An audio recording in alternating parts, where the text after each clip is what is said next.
Hello students, welcome to my YouTube channel Hari the maths guru. Students, हम discuss कर रहे हैं कॉम्प्लेक्स वेरिएबल इंटीग्रेशन वाले पोर्शन को डिस्कस कर रहे हैं कॉम्प्लेक्स वेरिएबल में, यानी कि कॉम्प्लेक्स इंटीग्रेशन को डिस्कस कर रहे हैं। और इसमें हमारा ये लेक्चर वीडियो नंबर 4 है। लेक्चर वीडियो नंबर 4 है कॉम्प्लेक्स इंटीग्रेशन में। ठीक है, या ये जो पार्ट्स है, ये जो टॉपिक है कॉम्प्लेक्स इंटीग्रेशन, ये आपका बीटेक में और बीएससी में और साथ ही साथ एमएससी में भी इंक्लूडेड है सिलेबस में। सीएसआईआर नेट और गेट में भी आता है यहाँ पर इससे ये पोर्शन, तो आप लोगों के लिए वहाँ के लिए भी इम्पोर्टेंट हो जाता है ये। तो हम डिस्कस करते हैं यहाँ पर टॉपिक हम डिस्कस कर रहे हैं। इससे पहले 3 लेक्चर्स हो चुके हैं, उनके वीडियो लिंक मैं डिस्क्रिप्शन बॉक्स में शेयर कर दूंगा, आप वहाँ से उन्हें देख सकते हैं। चलिए, Kochi integral formula for derivative. Cauchy integral formula for derivative की हम बात कर रहे हैं। क्या कहता है ये formula? If F Z is analytic, अगर एफ जेड फंक्शन एनालिटिक है in a region D, then it's derivative at any point Z equal to A of D. मतलब ये कोई मान लो रीजन डी है जो क्लोज कर्व सी के अंदर बाउंड हो रहा है, और इस रीजन डी के अंदर कोई पॉइंट ए है जेड इक्वल टू ए। ठीक है, इसके अंदर ये कह रहा है फंक्शन रीजन डी के अंदर क्या है, एनालिटिक है। तो इस रीजन के अंदर अगर कोई पॉइंट ए है तो उस पर फंक्शन के डेरिवेटिव के लिए फार्मूला बता रहा है ये। एफ डैश ए किसके इक्वल होगा? 1/2 integral along the curve C. C ये क्लोज कर्व है बाउंड्री इसकी, तो F dash A is equal to होगा 1/2 integral F Z upon Z minus A का होल स्क्वायर डी जेड। ठीक है, तो ए पॉइंट पर फंक्शन का डेरिवेटिव निकालने के लिए ए कहाँ होगा? क्लोज कर्व सी के अंदर कोई पॉइंट होगा, और एफ जेड इसके अंदर एनालिटिक है। तो ऐसे केस में हमें फंक्शन की ए पॉइंट पर डेरिवेटिव की वैल्यू निकालने के लिए फार्मूला है। अगर इसी तरीके से इस फार्मूले को और इम्प्रोवाइज करें तो यहाँ पर सेकंड टाइम डेरिवेटिव के लिए फार्मूला ये बनता है। Second time derivative at A is equal to हो जाएगा 2 factorial upon 2 integral F Z upon Z minus A का whole square D Z. Third time करेंगे तो यहाँ पर F triple dash is equal to 3 factorial upon 2 integral F Z upon Z minus A का whole cube. ठीक है student, तो यहाँ पर जो है होल क्यूब नहीं, पावर यहाँ डेरिवेटिव 2 टाइम है तो यहाँ पर पावर 3 होगी, यहाँ पर डेरिवेटिव 3 टाइम है तो यहाँ पर 4 होगी, और यहाँ पर n टाइम है तो यहाँ पर n+1 होगी। इस तरीके से ये फार्मूला बनकर हमारे पास तैयार होता है। अब ये जो फार्मूला है मेनली हम क्वेश्चन करने में ये फार्मूला अप्लाई करेंगे, और जिस फॉर्म में ये फार्मूला दिख रहा है, ये फार्मूला तो दिख रहा है आपको कि n time derivative at A find करने के लिए, बट हमें इस फॉर्म में नहीं लगाना है। क्वेश्चन जब करना है तो हमें फार्मूले से डेरिवेटिव एट ए नहीं निकालना, हमें इंटीग्रल की वैल्यू निकालनी होगी इस फार्मूले की हेल्प से। तो इसको इंटीग्रल की फॉर्म निकालने फाइंड करने के लिए फार्मूले को मॉडिफाई करें तो ये जाएगा F Z upon Z minus A to the power n+1 integral along the curve C is equal to किसके इक्वल है? 2 इंटू में चला जाएगा 2 upon n factorial into n time derivative at A, या इसे हम ऐसे भी लिख सकते हैं 2 अपॉन n फैक्टोरियल और F Z derivative n time at Z equal to A. ठीक है स्टूडेंट, तो मैंने आप लोगों को ये जो फार्मूला कोची इंटीग्रल फार्मूला बताया था, अब ये Kochi integral formula for derivative है, उसमें जो कंसेप्ट बताया था वही कंसेप्ट यहाँ बता रहा हूँ। भाई कोई भी इंटीग्रल निकालना हो तो आपको 3 बातों पर फोकस करना होता है। पहला, इंटीग्रल के अंदर जो फंक्शन है, दूसरा कर्व जिसके अलोंग इंटीग्रल करने को कह रहा है सी, और तीसरा इसकी सिंगुलैरिटी। ठीक है, तो एक एक करके देखते हैं। फंक्शन जो इंटीग्रल के अंदर दिया हुआ है वो तो वही जो टोटल इंटीग्रल के अंदर दिया हुआ है। उसके बाद फिर बात आती है क्लोज कर्व जो सी दिया हुआ है, हम उसे देखते हैं, उसको ड्रॉ कर लेते हैं। तीसरा, फिर हमें जो ये फंक्शन दिया हुआ है इसकी सिंगुलैरिटी निकालते हैं। सिंगुलैरिटी कैसे निकालते हैं भाई? डिनोमिनेटर को 0 के इक्वल रखकर। जहाँ डिनोमिनेटर को 0 के इक्वल रखेंगे तो जेड की वैल्यू आ जाएगी कितनी? ए। पावर n+1 है तो जेड माइनस ए फैक्टर n+1 टाइम आएंगे, इसलिए जेड की वैल्यू कितनी टाइम आएगी? ए n+1 टाइम। ए जो वैल्यू आएगी जेड इक्वल टू वो n+1 टाइम आएगी। ठीक है, तो जब भी ये जो जेड की वैल्यू आए वो मोर देन 1 टाइम आए, यानी कि जो ये डिनोमिनेटर से सिंगुलरिटी आ रही है उसका ऑर्डर 1 से ज़्यादा हो। 1 से ज़्यादा ऑर्डर मतलब ये जो पावर है वो 1 से ज़्यादा हो, तो हम इसे Kochi integral formula for derivative को अप्लाई करेंगे। अगर ये कब अप्लाई करना है? जब अप्लाई करना है if in denominator z minus A have power more than 2, more than 1, एक से ज़्यादा पावर है, यानी कि यहाँ पर पावर 2 हो, 3 हो, 4 हो तो लगाना है।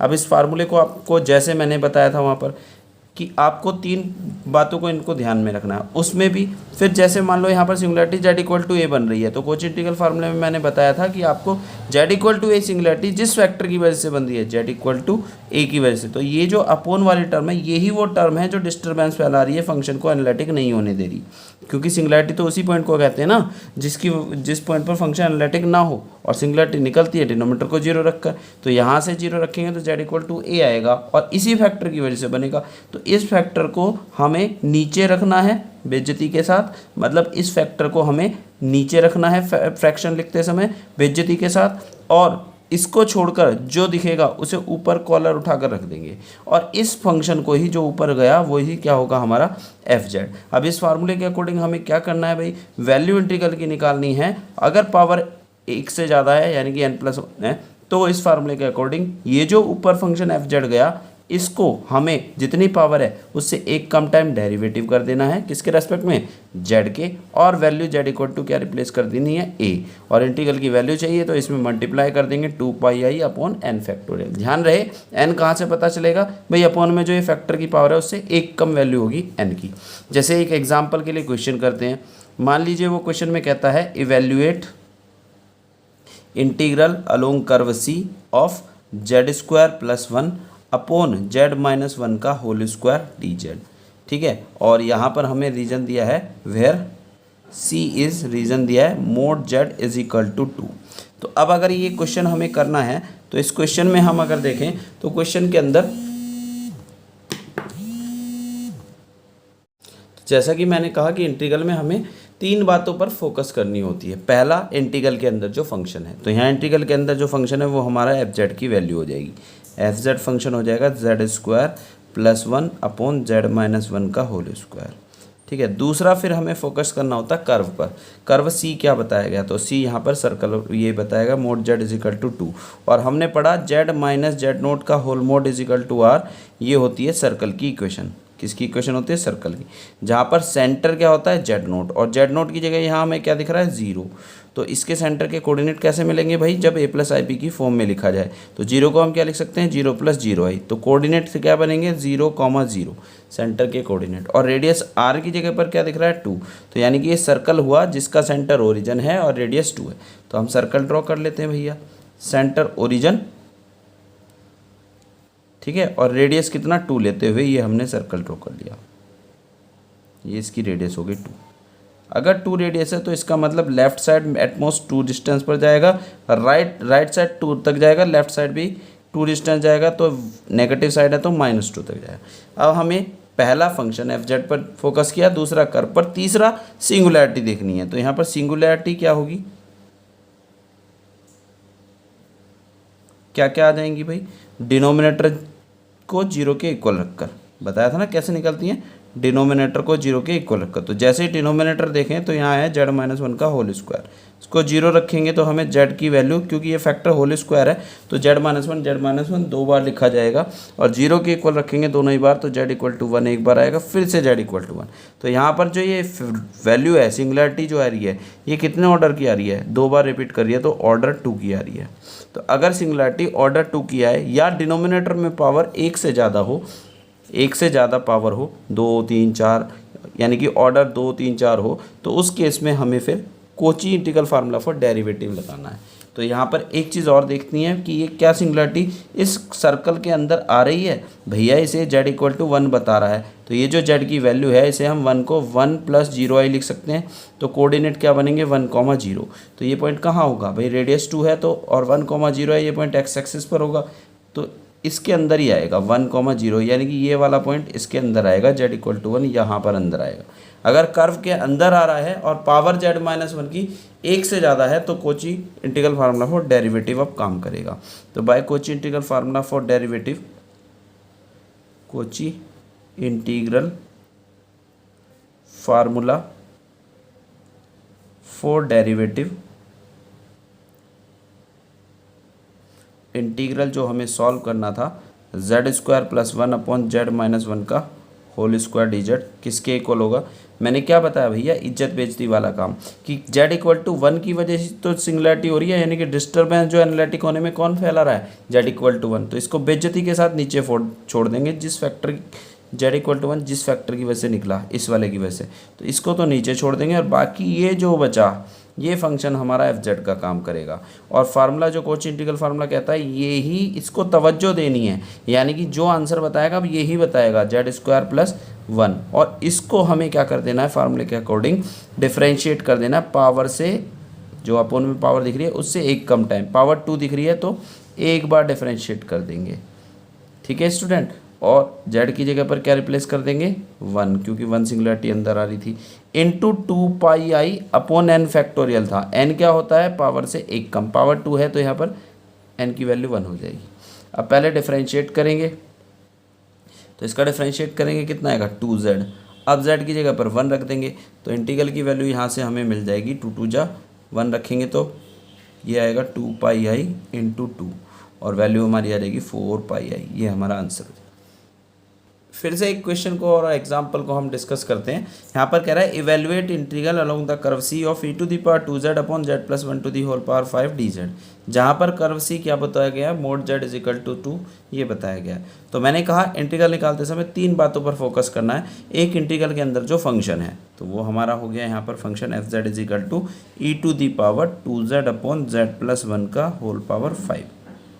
दूसरा फोकस करना है हमें कर्व पर, कर्व सी जो दिया हुआ है, सी क्या दिया हुआ है यहाँ पर मोड जेड इक्वल टू 2 और हम देख सकते हैं इसका सेंटर तो ओरिजिन है और रेडियस 2, तो ओरिजिन सेंटर और रेडियस 2 वाला सर्कल आ जाएगा।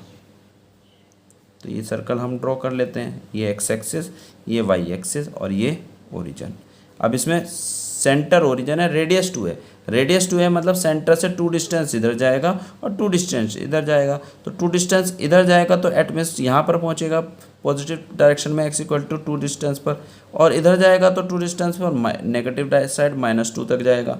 अब हम दो चीज़ों को फोकस कर चुके हैं, इंटीग्रल के अंदर फंक्शन जो है एफ जेड पर, दूसरा कर्व पर, तीसरा आप फोकस करना है सिंगुलैरिटी।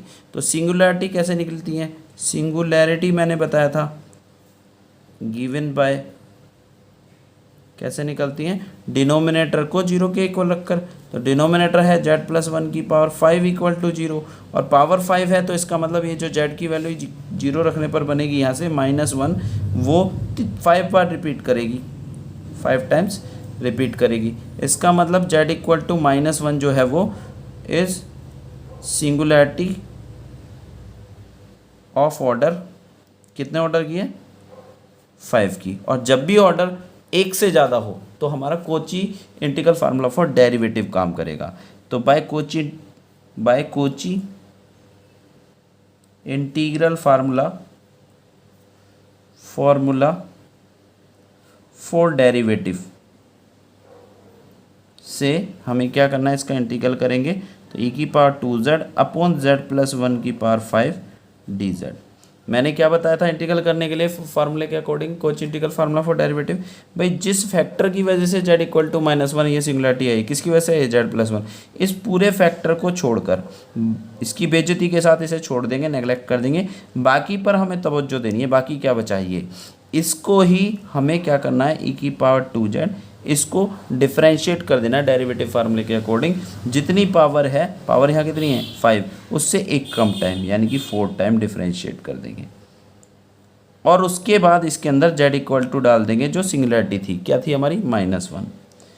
ठीक है, अब आंसर के लिए इसके साथ हमें इंटू करना होता है, बताया था फार्मूले में 2 पाई आई अपॉन n फैक्टोरियल। n कहाँ से पता लगता है, जो पावर है उससे एक कम, तो पावर 5 है तो इससे एक कम 4 फैक्टोरियल। अब इसको सिंप्लीफाई कर लेंगे तो 2 पाई आई अपॉन 4 फैक्टोरियल हमारा 24 हो जाएगा।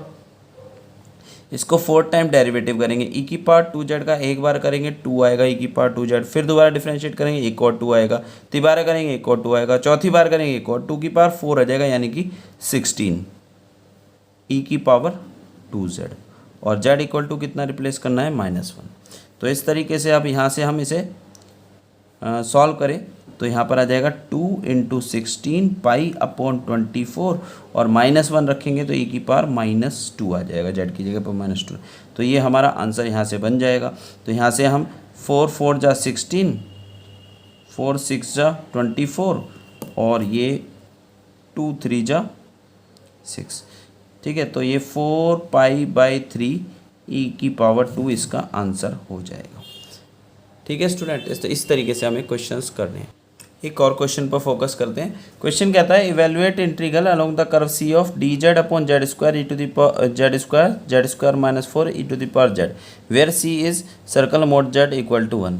तो भाई इसको क्वेश्चन को करने के लिए भी फिर मैंने कहा इंटीग्रल कॉम्प्लेक्स निकालने के लिए 3 बातों पर फोकस करना होता है। पहला, इंटीग्रल के अंदर जो फंक्शन है, तो इंटीग्रल के अंदर फंक्शन क्या है भाई, उसे fz ले लेते हैं। फंक्शन क्या है, 1/z स्क्वायर -4 e⁻z। इसको e⁻z को न्यूमरेटर में ले जाएं तो e⁻z upon z square z-2 इसके फैक्टर बन जाएंगे। इस तरीके से ये हमारा fz हो गया। तो fz पे फोकस किया। दूसरे नंबर मैंने कहा था कर्व c पर, तो c यहाँ पर देखें तो मोड z इक्वल टू 1 है और इसका सेंटर दिख रहा है हमें ओरिजिन और रेडियस 1। तो एक सर्कल बन रहा है ये जिसका सेंटर ओरिजिन है और रेडियस 1। तो सेंटर तो हो गया ओरिजिन और रेडियस हो गई इसकी 1। अगर 1 रेडियस है तो ओरिजिन से 1 डिस्टेंस इधर जाएगा और 1 डिस्टेंस इधर जाएगा तो एक्स एक्सिस के इस साइड -1 आ जाएगा। अब पहला फंक्शन पर फोकस करते हैं, दूसरा कर्व सी पर और तीसरा मैंने क्या बताया था, सिंगुलैरिटी पर। तो यहाँ पर सिंगुलैरिटी कैसे निकलेगी भी, सिंगुलैरिटीज़ मैंने बताई थी गिवन बाय, कैसे निकलती है, डिनोमिनेटर को 0 के इक्वल रखकर। तो डिनोमिनेटर यहाँ पर क्या है, z स्क्वायर z-2 z-z+2। इसको 0 रखेंगे तो z की वैल्यू, यहाँ से z स्क्वायर है तो z इंटू जेड फैक्टर लिख सकते हैं, लीनियर फैक्टर 2 बार। तो z की वैल्यू स्क्वायर है तो अलग अलग दोनों z को 0 रख के z इक्वल टू 0 2 बार आएगा। एक z इक्वल टू 2 यहाँ से आएगा और z इक्वल टू -2। अब यहाँ से अगर हम देखें तो इस सर्कल के अंदर कौन सी सिंगुलरिटी लाई कर रही है भाई, ओरिजिन तो z इक्वल टू 0 तो अंदर आ ही रहा है और 2 और -2 बाहर रह जाएगा, क्योंकि रेडियस 1 है तो 2 से ज़्यादा तो इधर जा नहीं सकता इसके अंदर के पॉइंट, तो 2 बाहर रह जाएगा और इधर -2 भी बाहर रह जाएगा। तो यहाँ पर ओनली z इक्वल टू 0 लाई करेगा इनसाइड किसमें, c में। ठीक है, और ये क्या है, which is singularity of order, कितने ऑर्डर किए भाई, कितनी बार रिपीट कर, 2। तो एक से ज़्यादा ऑर्डर की सिंगुलैरिटी है तो Cauchy integral formula for derivative काम करेगा, बताया था by Cauchy integral formula for derivative. इसके लिए क्या करेंगे भाई, सबसे पहले तो इंटीग्रल लिखो, क्या था हमारा, e⁻z upon z square z-2 z+2 या z स्क्वायर -4 ही लिख लेते हैं dz, क्योंकि सिंगुलरिटी अंदर तो लाई नहीं कर रही है इसलिए फैक्टर करने की आवश्यकता नहीं है। अब इसको इक्वल इंटीग्रल निकालने के लिए मैंने क्या बताया था भाई, जो सिंगुलरिटी अंदर आ रही है कौन सी आ रही है, 0। मैंने बताया था उस सिंगुलरिटी किस फैक्टर की वजह से बनी भाई, z स्क्वायर की वजह से बनी, तो उस फैक्टर को तवज्जो नहीं दे रही है, उसको बेइज्जती कर देनी है, उसको नेगलेक्ट कर देना है, छोड़ देना है। तो बाकी जो बचा ये बचा, आंसर ये देगा, यानी कि अब इसका जो बाकी बचा है क्या बचा, e⁻z अपॉन z स्क्वायर -4। इसका हमें क्या कर देना है, जितनी पावर है इस फैक्टर की 2 है या ऑर्डर जितना था 2 था, तो उससे एक कम टाइम डेरिवेटिव करेंगे और उसके बाद z की जगह पर क्या रिप्लेस कर देंगे, जो सिंगुलरिटी अंदर आ रही थी 0, मल्टीप्लाई बाय मैंने बताया था क्या कर देते हैं, 2πi अपॉन n फैक्टोरियल। और n क्या होता है, जितना ऑर्डर है उससे एक कम, ऑर्डर 2 है तो इससे एक कम यानी कि 1 फैक्टोरियल। ठीक है, अब इसे सॉल्व कर लेंगे तो हमें आंसर मिल जाएगा 2πi। इसको डिफरेंशिएट करेंगे तो क्या आएगा भाई, u अपॉन वी वाले फार्मूले से डेरिवेटिव कर देंगे तो पहले न्यूमरेटर एज इट इज़ आएगा ऊपर, e⁻z का डेरिवेटिव तो -e⁻z, फिर माइनस इस बार e⁻z एज इट इज़ और z स्क्वायर -4 का डेरिवेटिव 2z, और उसके बाद अपॉन में आएगा z स्क्वायर -4 का होल स्क्वायर डिनोमिनेटर का, और अब z इक्वल टू 0 रिप्लेस कर देना है। z इक्वल टू 0 रिप्लेस करेंगे यहाँ पर तो क्या वैल्यू बनती है भाई, z इक्वल टू 0 रखने पर यहाँ पर आएगा -4, यहाँ पर रखेंगे तो ये e⁻0 1 हो जाएगा तो -1 बचेगा, z 0 रखने पर ये टर्म ही 0 हो जाएगी, नीचे z इक्वल टू 0 रखेंगे तो ये 4 का स्क्वायर बनेगा। तो ओवरऑल हमारी जो वैल्यू बनती है 2πi अपॉन यहाँ से 4 से एक पावर कैंसिल 4, यानी कि आंसर आ जाएगा पाई आई बाय 2। ये हमारा आंसर आ जाएगा क्वेश्चन। एक और एग्जांपल डिस्कस कर लेते हैं। यहाँ पर इवेल्युएट करने को कह रहा है integral z square minus 2z upon z plus 1 का whole square into z square plus 4 along the curve C where C is the circle mod z is equal to 3। तो यहाँ पर ये क्वेश्चन 2016 में यूनिवर्सिटी एग्जाम में आया हुआ है। तो मोड जेड मैंने क्या बताया, को भी इंटीग्रल निकालना है तो हमें 3 बातों पर फोकस करना है। पहले फंक्शन जो इंटीग्रल के अंदर लिखा हुआ है, कर्व सी और उसकी सिंगुलैरिटी। तो यहाँ पर इंटीग्रल के अंदर फंक्शन क्या लिखा हुआ है भाई, वो हमारा एफ जेड हो जाएगा। तो दिया हुआ है z square minus 2z upon z plus 1 का whole square into z square plus 4, इस पर फोकस किया। दूसरा कर्व पर, कर्व हमें दिया हुआ है mod z is equal to 3 और हम जानते हैं mod z is equal to जो सर्कल है इक्वल टू 3, इसका सेंटर हो जाएगा ओरिजिन और रेडियस 3, क्योंकि हम जानते हैं जेड माइनस जेड नोट का mod is equal to r circle की इक्वेशन होती है और जेड नोट सेंटर होता है। जेड नोट की वैल्यू 0 है, इसका मतलब सेंटर ओरिजिन हुआ। ठीक है, ओरिजिन सेंटर और रेडियस आर की जगह पर 3 है, तो 3 रेडियस का ये सर्कल हमारे पर बनकर तैयार हो जाएगा। ठीक है, 3 रेडियस का हमने सर्कल बना लिया। ओरिजिन से 3 रेडियस का है तो इसका मतलब ये ओरिजिन से 3 डिस्टेंस इधर जाएगा और 3 डिस्टेंस इधर जाएगा। ये हमारा वाई एक्सिस हो गया, ये हमारा एक्स एक्सिस हो गया। अब हमें डिस्कस करना है, देखना है कि इसकी सिंगुलैरिटीज़ क्या क्या आ रही है और कहाँ लाई कर रही हैं। तो पहला फोकस किया फंक्शन पर, दूसरा ये कर्व सी हो गया उस पर फोकस किया, तीसरा सिंगुलैरिटी। अब इसकी सिंगुलैरिटी देखें, और गिवन बाय डिनोमिनेटर को 0 के इक्वल रखकर। तो जैसे ही डिनोमिनेटर 0 रखेंगे यानी कि जेड प्लस 1 का whole square into z square plus 4 को 0 रख देते हैं। तो यहाँ से जेड की वैल्यू क्या बनती है, एक तो यहाँ से आएगी जेड प्लस 1 लीनियर फैक्टर करेंगे 2 बार बनेंगे तो जेड की वैल्यू -1 2 टाइम आएगी। यहाँ से इसको 0 रखेंगे तो जेड स्क्वायर इजिकल टू -4, तो जेड की वैल्यू -4 का अंडर रूट यानी कि -2i और +2i बनेंगे। तो इस तरीके से हम देखें तो यहाँ पर सिंगुलैरिटी हमारे पास निकल कर 3 आती हैं, एक -1, एक -2, एक +2i। ठीक है, यहाँ पर अब देखना होगा कौन सी सिंगुलैरिटी सर्कल के अंदर लाई करती हैं। तो इसको पहले ड्रॉ करें, मतलब कोऑर्डिनेट पता करें। -1 सिंगुलैरिटी का इसका क्या कोऑर्डिनेट बनेगा, तो इसे कॉम्प्लेक्स फॉर्म में पहले लिखेंगे -1 + 0i। तो कोऑर्डिनेट बनते हैं -1, 0, क्योंकि रियल पार्ट x कोऑर्डिनेट होता है, इमेजिनरी पार्ट y कोऑर्डिनेट। तो यहाँ पर रियल पार्ट -1 है, x कोऑर्डिनेट -1 हो जाएगा, y कोऑर्डिनेट 0। तो पॉइंट -1, 0 होगा। भाई ये सर्कल सेंटर ओरिजिन और रेडियस 3 का था तो इधर मैक्सिमम -3 डिस्टेंस तक जाएगा, और ये पॉइंट -1, 0 है तो y कोऑर्डिनेट 0 होने की वजह से ये पॉइंट कहाँ होगा, x एक्सिस पर -1 डिस्टेंस पर। तो इसका मतलब -1 तो इसी के अंदर आएगा ना भाई, तो -1 इसके अंदर आ गया।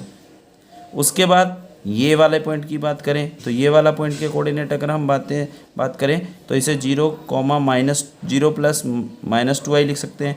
कोऑर्डिनेट क्या बनेंगे, 0, -2। ये पॉइंट कहाँ होगा, ये 0x कोऑर्डिनेट है इस बार, तो ये पॉइंट कहाँ होगा, y एक्सिस पर -2 डिस्टेंस पर। तो y एक्सिस पर -2 डिस्टेंस पर ये वाला पॉइंट हो गया। मान लिया यहाँ कहीं पर ये सिंगुलैरिटी आ गई -2।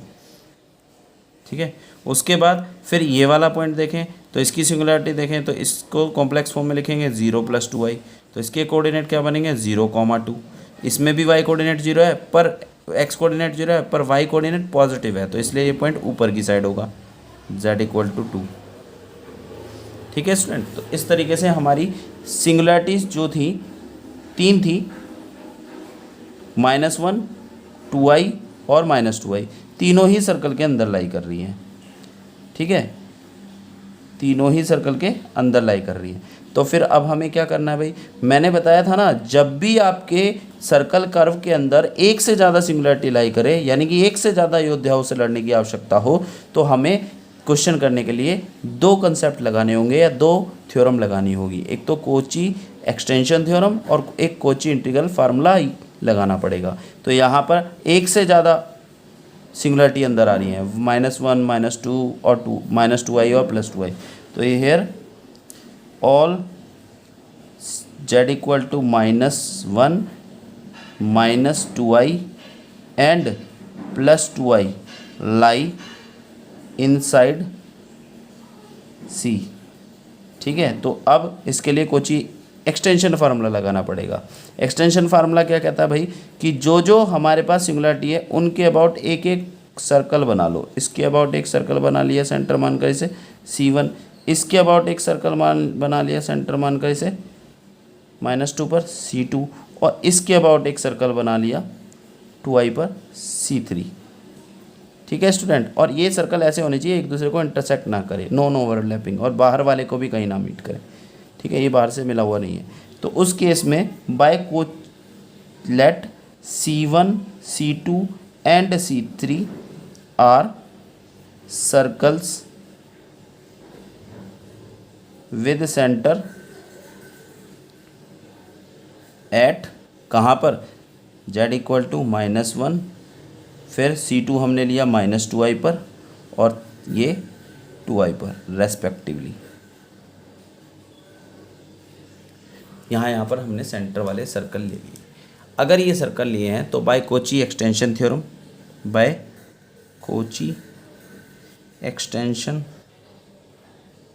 थ्योरम क्या कहती है एक्सटेंशन थ्योरम, कि बाहर वाले कर सर्कल के अलोंग जो इंटीग्रल हमें निकालना था C के अलोंग, वो इक्वल हो जाएगा integral along the interior circle, sum of integral along the interior circle, यानी कि अंदर के जितने भी सर्कल हैं सेम फंक्शन का उनके अलोंग इंटीग्रल के सम के इक्वल, यानी कि C1 के अलोंग इंटीग्रल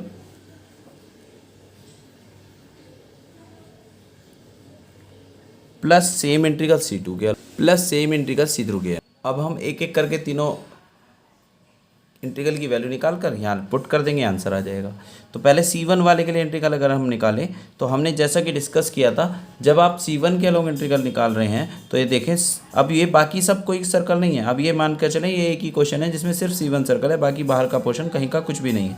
तो C1 सर्कल के अंदर अब एक ही सिंगुलैरिटी लाई कर रही है। तो जब एक ही सिंगुलैरिटी लाई कर रही है -1, तो उस केस में हमें देखना पड़ेगा कि -1 की जो सिंगुलैरिटी है उसकी यहाँ पर किसकी वजह से बनी थी, फैक्टर z+1 की वजह से।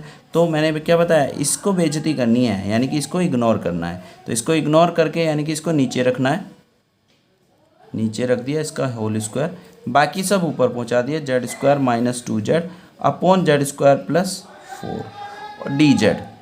ठीक है, अब इसके लिए मैंने क्या बताया था भैया, जब पावर 1 से ज़्यादा हो, यहाँ पर 2 है, तो हमें Kochi integral formula for derivative लगाना है। और इस फार्मूले के अकॉर्डिंग जो इस टर्म को अपॉन में छोड़ा है, इसे छोड़कर ये वाली value z² - 2z upon z² + 4, इसका डिफरेंशिएट करना होता है जितनी पावर है उससे एक टर्म, पावर 2 है तो एक कम टाइम यानी कि 1 टाइम डेरिवेटिव करेंगे। और उसके बाद z को किससे रिप्लेस करेंगे, जो सिंगुलैरिटी अंदर आ रही थी, क्या आ रही थी, -1 इंटू में 2πi अपॉन n फैक्टोरियल और आएगा। और बताया था n कहाँ से मिलता है, पावर से एक कम, n यहाँ होल पावर कितनी है 2, उससे एक कम फैक्टोरियल होगा यानी कि 1 फैक्टोरियल। तो ये आ जाएगा 2πi, डेरिवेटिव इसका हम कर देंगे क्वोशिएंट रूल से। तो ये हमने इसका डिफरेंशिएट कर दिया। अब इसमें z इक्वल टू -1 रिप्लेस कर देंगे। तो जैसे हम z इक्वल टू -1 इसमें रिप्लेस करेंगे, z की जगह पर -1, तो सॉल्व करके वैल्यू मिल जाएगी। तो वैल्यू रखने पर यहाँ पर हमें C1 के अलोंग इंटीग्रल की वैल्यू आ जाती है -28πi/25। अब सेम इंटीग्रल को C2 सर्कल के अलोंग निकालते हैं और हम यहाँ पर देख सकते हैं हमारा जो C2 वाला सर्कल था उसके अंदर सिंगुलैरिटी लाई कर रही थी -2i। तो हमने डिस्कस किया हुआ है कि हमें 3 बातों पर फोकस करनी होती है, इंटीग्रल के अंदर जो फंक्शन है, दूसरा कर्व पर, और तीसरा सिंगुलैरिटी जो सर्कल के अंदर लाई कर रही है। तो यहाँ सिंगुलैरिटी कौन सी लाई कर रही है भाई, -2i, और -2i कौन से फैक्टर की वजह से आया होगा, इसकी। तो हमने डिस्कस किया हुआ है कि जिसकी वजह से आया उसको तवज्जो नहीं देनी, उसको छोड़ देना बेइज्जती के साथ और नेगलेक्ट कर देना, बाकी पर फोकस करना है। तो बाकी हमारे पास बचा ये और ये। तो ये value z² - 2z upon z+1 का whole square into z - 2i बचा। और इस बार जिस वेक्टर की वजह से बन रहा है उसकी पावर 1 है, 1 से ज़्यादा होगा तो डेरिवेटिव फार्मूला काम करेगा, और 1 है तो उस केस में हमारा इंटीग्रल फार्मूला फॉर डेरिवेटिव ना लगकर कोची इंटीग्रल फार्मूला सिर्फ लगेगा। और फार्मूला क्या कहता है भाई, इसे छोड़कर जो बचा ये टोटल, इस टोटल में आपको इस बार z इक्वल टू कितना पुट कर देना है, जो सर्कल के अंदर सिंगुलैरिटी लाई कर रही है -2i। डेरिवेटिव नहीं करना, इस बार एज इट इज़ रखना है, इसमें -2i रख देना। और इनटू में क्या आता है 2πi। ठीक है, फार्मूला डेरिवेटिव वाले फार्मूले के हिसाब से भी सोचें तो जितनी पावर है उससे कम टाइम डेरिवेटिव करना होता है। तो पावर 1 है तो एक कम टाइम डेरिवेटिव 0 टाइम यानी कि डेरिवेटिव करना ही नहीं है। इनटू में 2πi अपॉन जितनी पावर है उससे एक कम फैक्टोरियल, यानी कि पावर 1 है तो 0 फैक्टोरियल आता है, 0 फैक्टोरियल 1 होता है, ठीक है। तो आप चाहें तो Cauchy integral formula for derivative भी दिमाग में रखते हुए करेंगे तो भी सेम ही आएगा। अब इसको z इक्वल टू -2i इसके अंदर रिप्लेस कर देंगे। तो यहाँ पर ये वैल्यू रखने के बाद आंसर हमारा आता है 2πi into i minus 1 upon 3i minus 4। अब इसी तरीके से अब हम C3 सर्कल जो था हमारा उसके अलॉन्ग इंटीग्रल निकालें। Z square minus 2z upon हमारा फंक्शन था z+1 का whole square z+2i into z-2i। और यहाँ पर अगर हम देखें तो सिंगुलरिटी C3 वाला जो सर्कल था हमारा, C3 ये वाला सर्कल था, इस सर्कल के अंदर सिंगुलरिटी लाई कर रही है प्लस का 2i z इक्वल टू, तो 2i सिंगुलरिटी लाई कर रही है। तो किसकी वजह से बनी थी? इस वेक्टर को छोड़कर बाकी को हम तवज्जो देंगे कुछ इंटीग्रल फार्मूले के अकॉर्डिंग कि ये जो इसको छोड़कर बचा इस पूरे को पहले लिखें Z square minus 2z upon z+1 का होल स्क्वायर इंटू z+2i। और फिर जितनी पावर है इस फैक्टर की जिसको नेगलेक्ट किया, कितनी पावर है 1, उससे एक कम टाइम डेरिवेटिव करना है। तो पावर 1 है तो एक कम टाइम यानी कि डेरिवेटिव करना ही नहीं है, क्योंकि 1 से कम तो 0 हो जाएगा, तो 0 टाइम डेरिवेटिव मतलब करना ही नहीं है। और z इक्वल टू क्या रख देना है, जो सर्कल के अंदर वैल्यू थी क्या थी 2i, ठीक है। और मल्टीप्लाई बाई मैंने बताया क्या करना होता है इसके बाद 2πi upon n factorial. n क्या होता है? जितनी पावर है उससे एक कम, पावर 1 है तो इससे एक कम यानी कि 0 फैक्टोरियल करना है। n की वैल्यू 0 है, 0 फैक्टोरियल तो 1 होता है। अब इसमें हम z इक्वल टू 2i रख देंगे। तो यहाँ से जब हम इसमें वैल्यू रखेंगे z इक्वल टू 2i, तो वैल्यू रखने के बाद हमें आंसर यहाँ पर इसका मिलता है 2πi into i1 plus i upon 4 plus 3i, ठीक है। तो ये तीनों जो हमारे पास इंटीग्रल की वैल्यू आई है इनको ऐड कर देंगे तो रिक्वायर्ड सॉल्यूशन मिल जाएगा। तो ये तीनों वैल्यू इक्वेशन 1 में अगर हमने यूज़ की तो हमारा जो रिक्वायर्ड इंटीग्रल था वो तीनों इंटीग्रल की वैल्यूज़ जो है इनको सम करके आ जाएगा। तो जैसे ही हम इन तीनों को सम करेंगे तो ये वैल्यू बनेगी। आगे अगर हम इन तीनों में से देखें तो 2πi कॉमन आ जाएगा। 2πi कॉमन लेने पर बनता है -14 upon 25 plus 1 plus i upon 4 plus 3i और plus i minus 1 upon 3i minus 4, ठीक है स्टूडेंट। इसको अगर हम एलसीएम लेकर सॉल्व करें 2πi -14 अपॉन 25 ये है, इन दोनों का एलसीएम लें तो ये बनेगा हमारा इन दोनों के इंटू ये बनता है -4 -9 -16 आ जाएगा एलसीएम लेने पर। क्रॉस एलसीएम लेंगे तो ये इसके साथ इंटू में जाएगा, इसके साथ, यानी कि 1 plus i into 3i minus 4 फिर plus i minus 1 into 4 plus 3i is equal to, इसको जब हम यहाँ पर भी 25 बन जाएगा, यहाँ पर भी तो 25 भी कॉमन आ जाएगा 2πi अपॉन -25 यहाँ पर बन रहा है, ये कॉमन ले लेंगे तो ये बचेगा 14 प्लस इन दोनों की इंटू करके 3i minus 4 minus 3 minus 4i बनेगा इन दोनों के इंटू से, इन दोनों के इंटू से प्लस का 4i माइनस 3 माइनस 4 और माइनस का 3i।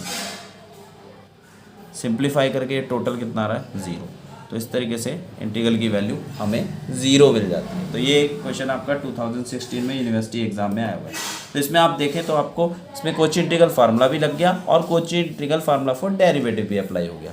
तो आज के लिए इतना ही, आगे फिर नेक्स्ट क्लास में नेक्स्ट लेक्चर में डिस्कस करेंगे। और भी अच्छी वीडियोस टॉपिक पर आपको अदर टॉपिक्स पे चाहिए तो उसका लिंक वीडियो इसके डिस्क्रिप्शन बॉक्स में मैंने शेयर कर दिया है, आप वहाँ पर जाकर देख सकते हैं। पूरी यूनिट के प्लेलिस्ट को हमने वहाँ पर शेयर किया हुआ है।